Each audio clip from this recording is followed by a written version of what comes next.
Hello friends, मैं हूं प्रभात पोद्दार और आप देख रहे हैं खबरी स्पेशल्स। आज जिस टॉपिक पे हम लोग चर्चा करने वाले हैं वो है पाकिस्तान आर्मी के करप्शन के ऊपर।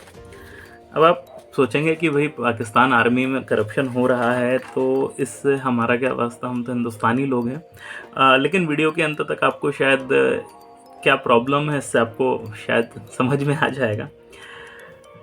इंस्टीट्यूशनलाइजेशन ऑफ करप्शन, यानी एक तो होता है ना कि करप्शन एक आदमी है करप्शन कर रहा है, और एक होता है ना कि पूरा उसका सिस्टम एंड प्रोसीजर डेवलप हो जाए, यानी एक स्पेसिफिक चीज़ से करप्शन जुड़ जाए एक चुंबक की तरह। ये स्थिति है पाकिस्तानी आर्मी की।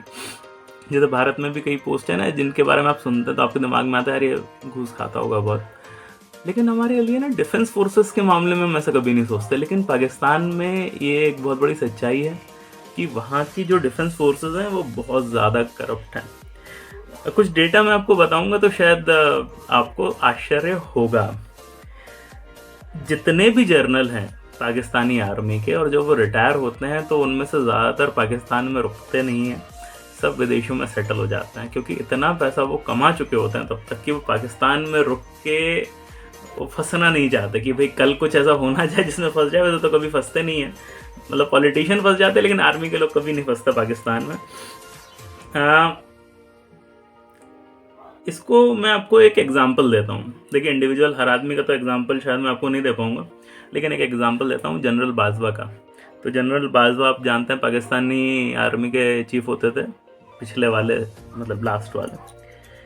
2016 से 2022 तक ये पाकिस्तानी आर्मी के चीफ रहे, और इस दौरान इनकी फैमिली ने, परिवार ने कुल मिला के 370 करोड़ भारतीय रुपयों में कमाया है। पाकिस्तानी रुपयों में बेसिकली कमाया, मैंने उनको हिंदुस्तानी रुपयों में कन्वर्ट करके आपको बता दी 370 करोड़ रुपए। भारत में 370 हटती है तो इन लोगों को दिक्कत होती है, लेकिन खुद 370 करोड़ कमा रहे हैं ठीक है। इनकी पत्नी के पास 2016 में इनकम टैक्स की रिपोर्ट के अनुसार शून्य था, जीरो था, और 2022 में जब ये रिटायर हुए तो 64 करोड़ रुपए थे भाई साहब। 6 साल में शून्य से 64 करोड़ कमा लिया इनकी वाइफ ने। जादूगरी है साहब। ऐसे बहुत सारे केसेस हैं, मैं आपको बताऊँ, एक एक इंडिविजुअल केस में तो बहुत टाइम लग जाएगा। 1990 के दौरान आर्मी के चीफ असलम बेग और ISI के चीफ असद दूर, इन्होंने तो ये भी प्रपोज किया था कि हम क्यों ना एक नारकोटिक्स का नेटवर्क चालू कर दें, यानी ड्रग्स का ट्रेड कर दें, ताकि इससे जो पैसा है उसको हम भारत के खिलाफ युद्ध में या टेररिस्ट एक्टिविटीज में यूज कर पाएं। पाकिस्तान में ना जो सबसे बड़ा धंधा करने वाला व्यक्ति है, जैसे भारत में पूछेंगे सबसे बड़ा बिजनेसमैन कौन है तो आप अंबानी, अडानी, टाटा वगैरह बोलेंगे, वहाँ वो पाकिस्तानी डिफेंस है, पाकिस्तानी आर्मी है। $100 बिलियन से ज़्यादा का कॉन्ग्लोमरेट है साहब वो, मतलब वो धंधों में पाकिस्तान का टॉप व्यक्ति है वो। 30 लाख से ज़्यादा एम्प्लॉयज़ हैं। जितने धंधे ये लोग, मतलब पाकिस्तान के जितने धंधे चलते हैं सब में पाकिस्तानी आर्मी कहीं ना कहीं इन्वॉल्व है।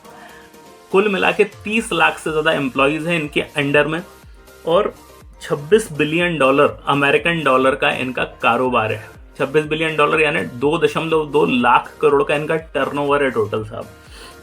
इनके मल्टीपल ट्रस्ट्स हैं पाकिस्तानी आर्मी के, पाकिस्तानी डिफेंस के 6-7 मल्टीपल ट्रस्ट हैं, जिसके अंतर्गत ये सारी की सारी कंपनियां चलती हैं। जैसे मैं आपको कुछ नाम बताता हूँ, जैसे है एक अस्कारी फाउंडेशन, फौजी फाउंडेशन यानी आर्मी का है, शाहीन फाउंडेशन एयरफोर्स का है, बहारी फाउंडेशन नेवी का है, army welfare trust, defence housing authority, और बहुत सारे ऐसे हैं।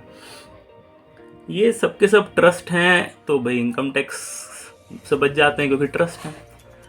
अच्छा, बात क्या है, भयंकर करप्शन करते हैं लोग मिल के, लेकिन भाई किसी इनकम टैक्स वाले की इतनी हिम्मत नहीं होती कि इनके इनकम टैक्स के ऊपर कभी उंगली उठा पाए, क्योंकि भैया देखो आधे टाइम तो हमारे पाकिस्तान में आर्मी का रूल रहता है। तो भैया पाकिस्तान की आर्मी के ऊपर आप उंगली उठाओगे, कल वही देश चलाने लगेंगे तो आपको तो निपटा देंगे। तो वो बोलते हैं भैया जो चल रहा है चलने दीजिए। ये सारे ट्रस्ट धंधे में क्यों है? क्योंकि ऑफिशियली ये वेलबींग ऑफ डिफेंस फोर्सेस के लिए, यानी पाकिस्तानी डिफेंस की भलाई के लिए सारे ट्रस्ट जो धंधा करें। हिंदुस्तान में आपने कभी नहीं सुना होगा कि इंडियन आर्मी, नेवी, एयरफोर्स कोई बिजनेस कर रही है, नहीं साहब। अच्छा, ऐसा नहीं है कि पाकिस्तान में आर्मी को कम पैसा मिलता हो।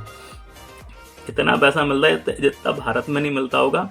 और जो भी जनरल रिटायर होता है पाकिस्तानी आर्मी से, वो पाकिस्तानी रुपयों में बिलियनर बन के निकलता है, यानी 30-40 करोड़ लेके ही निकलता है। प्रॉपर्टीज जब वो खरीदता है तो उसको डिस्काउंट से मिलती है, मतलब आप देख नहीं सकते। उसके बाद इतना करप्शन है साहब।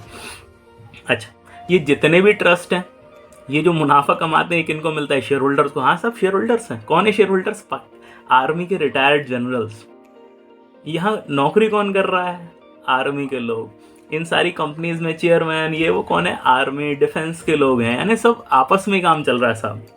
अच्छा, इवन कई गवर्नमेंट के ऑर्गेनाइजेशंस हैं जो आर्मी चलाता है। आपने भारत में कभी नहीं सुना होगा कि एनटीपीसी आर्मी चला रहा है या एसबीआई आर्मी चला रहा है, लेकिन अस्कारी बैंक पाकिस्तान के 5 सबसे बड़े बैंकों में से एक है जो आर्मी चलाती है। विंड एंड सोलर एनर्जी में ये लोग हैं, ठीक है साहब। सीमेंट, फर्टिलाइजर, रियल एस्टेट, हर जगह इनका धंधा है। डिफेंस हाउसिंग अथॉरिटी करके जो मैंने कहा ना, इनके ट्रस्टर्स की एक खासियत बताता हूँ। 16,000 एकड़ इस्लामाबाद में और 12,000 एकड़ कराची में है इनके पास। यानी सरकार से ये फ्री में ये ज़मीनें अलॉट होती हैं। क्यों हो रही है भाई? डिफेंस हाउसिंग क्यों? भाई डिफेंस की हाउसिंग के लिए हो रहा है। भाई डिफेंस में जो लोग काम करते हैं उनके घर बनाने नहीं साहब, ये पूरा का पूरा जो ज़मीन फ्री में मिल जाता है पाकिस्तानी गवर्नमेंट से, और ये इसको प्रीमियम पे भयंकर महंगे में पाकिस्तानी लोगों को बेचते हैं। मेरे पास वो डेटा भी नहीं है, मैंने कहीं देखा था कि उन्होंने जितने प्रोजेक्ट्स आज तक बनाए हैं, पता नहीं 30-40 या जितने प्रोजेक्ट्स हैं, एक भी आर्मी या डिफेंस के लिए आज तक एक भी हाउसिंग प्रोजेक्ट नहीं बनाया साहब।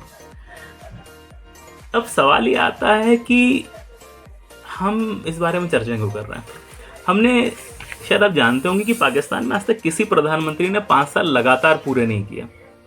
यानी जो आदमी इलेक्ट होके आया वो 5 साल कंप्लीट करके गया, वैसा हुआ नहीं। या तो वो ताबूत में गया है, या जेल गया है, या उसकी सरकार गिर गई है। इतनी अस्थिरता है पाकिस्तान में। अब इतनी अस्थिरता है तो उससे लोगों का विश्वास डेमोक्रेसी पे बहुत ज़्यादा पाकिस्तान में आता नहीं है। लोग आर्मी पे बहुत ज़्यादा भरोसा करते हैं, और आर्मी एक चीज़ जानती है कि अगर पाकिस्तान में स्टेबिलिटी आ गई तो जो आर्मी के पास इतना पावर है, जो लोग उसको चैलेंज नहीं कर पाते कि यार ये क्या करप्शन कर रहे हो, क्या कर रहे हो, वो चला जाएगा। तो वहाँ की आर्मी के हित में ये है कि पाकिस्तान में अनस्टेबिलिटी बनी रहे, लोग डरे रहें, इसलिए वो हिंदुस्तान के नाम पे हवा देते रहते कि हिंदुस्तान बम फेंक देगा, ये कर देगा, वो कर देगा। तो इससे होता क्या है कि आर्मी के हाथ में पावर दो ना भैया, ये अगर इंडिया ने अटैक कर दिया तो इंडिया को कोई फ़र्क नहीं पड़ रहा, नहीं कर रहा इंडिया अटैक, लेकिन आप ये डरा डरा के वहाँ की जनता में आप एक रखते हैं। कोई भी पॉलिटिकल स्टेबिलिटी आप नहीं आने देते, या पॉलिटिकल कोई गवर्नमेंट बनती है तो हमेशा आपका इंटरफेरेंस उसमें रहता है, ताकि आप हमेशा कोशिश करते हैं कि अगर कोई पाकिस्तान से कोई व्यक्ति इंडिया में पीस की बात करने आ गया, शांति समझौते की, बिलावल भुट्टो आया था तो इंडिया में एक टेररिस्ट अटैक हो गया था, तो आर्मी वाले ये टेररिस्ट अटैक करा देते हैं, क्योंकि वो नहीं चाहते किसी भी प्रकार की स्टेबिलिटी आए। क्योंकि जैसे स्टेबिलिटी आएगी, लोगों को आर्मी पे डिपेंडेंस थोड़ी सी कम हो जाएगी, इसीलिए इतना वायलेंस ये करते हैं। और देखिए, इससे हिंदुस्तान को फ़र्क पड़ता है, क्योंकि ये नहीं चाहते कि इनका करप्शन बंद हो, पावर इनके हाथ से जाए, तो वो डायरेक्टली इनडायरेक्टली भारत इसकी कैजुअलिटी बनता है। ये वीडियो हमने इसलिए बनाया ताकि आपको कम से कम समझ में आए कि पाकिस्तान की फितरत क्या है। थोड़ा सा ये जिंगोइज़म नहीं है, ये नेशनलिज्म नहीं है, ये हमने हिंदुस्तान पाकिस्तान चलाने के लिए नहीं किया, ये एक हम एजुकेशनल हमारी पहल है। लोगों को पता होना चाहिए दुनिया में क्या चल रहा है। उम्मीद करते हैं इस वीडियो ने आपको कुछ फ़ायदा दिया होगा। ये एक युद्ध हुआ था अफ़गानिस्तान और यूएसएसआर के बीच में। उस ज़माने में यूएसएसआर घुस गया था अफ़गानिस्तान में, कब्ज़ा कर लिया था। अमेरिका भी आ गया, कहने लगे भाई यूएसएसआर वहाँ हम भी लड़ेंगे, डायरेक्टली नहीं लड़ सकते। तो पूरा का पूरा पैसा, हथियार पाकिस्तान को दिया था। पाकिस्तान के थ्रू ये पैसा गया अफ़गानिस्तान, जहाँ अल-कायदा जैसे टेररिस्ट आउटफिट्स पाकिस्तान ने फाइनेंस किए, जो अमेरिका ने बनाए थे, जिन्होंने बाद में आके ट्विन टावर पे अटैक कर दिया। यानी पाकिस्तान कहीं ना कहीं इस टेररिज्म को पाला है उसने, जो बाद में उसको तकलीफ दे रहा है। लेकिन पाकिस्तान ने पूरा का पूरा पैसा और रिसोर्स अफ़गानिस्तान में नहीं भेजा, आधा उसने कश्मीर में भी भेजा, ताकि हिंदुस्तान के खिलाफ लड़ा जा सके।